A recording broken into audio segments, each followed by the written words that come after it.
everybody, Danielle North live here at the Port of Galilee. We're talking travel and tourism as we have our unofficial start to the summer season, Memorial Day weekend. And joining me live here at the Port of Galilee this morning, our Governor, Dan McKee. Good morning to you, Governor. Good morning. What a beautiful spot. It's great, right? I mean, we got your press person pulled up and said, could you find a prettier spot, right? We're so excited to have you join us this morning. And we really want to get down to business and talk first about Memorial Day itself. You wanted to give our viewers a quick message. Well, I just want to say that Memorial Day is a day to remember those who have given their lives to keep us free. And so that's a really important thing. And I think that Rhode Island does it really, really well. I'll be on boots on the ground on Monday or Sunday, which is remembering in particular all the people who have died since 9/11. Okay. So another part of the weekend as well, as we also commemorate those we've lost, is just the unofficial kickoff to summer. And it's certainly so important this year after the revenue loss we had last year due to the pandemic. 14% of jobs are sustained by the travel economy in Rhode Island, so certainly a very important part of our industry here. What are you hoping to focus on to make sure we have a summer of recovery? Well, the main thing is the vaccination issues, which we're in really good shape, right, with 70% of our adults who are vaccinated right now. Mm-hmm. So when we really get into the summer, as we're jump starting it this weekend, people are going to have a really ability to enjoy themselves as they normally would.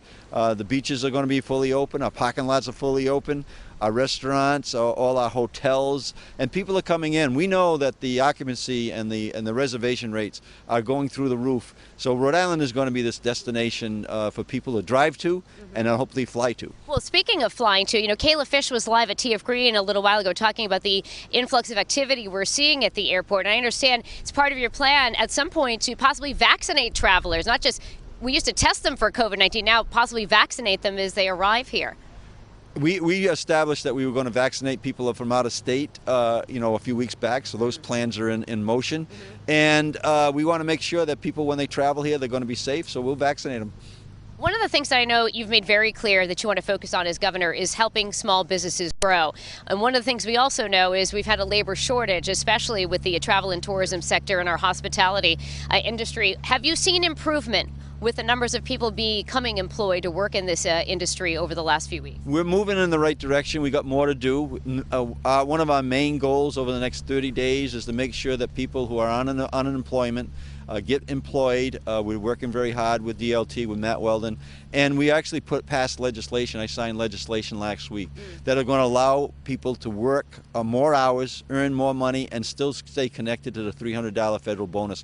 We think that's going to be a very important part of this summer. Speaking of the summer, before we let you go, what are your favorite hot spots, Governor? What are you going to be hitting this summer? I'm going to be hitting the golf course.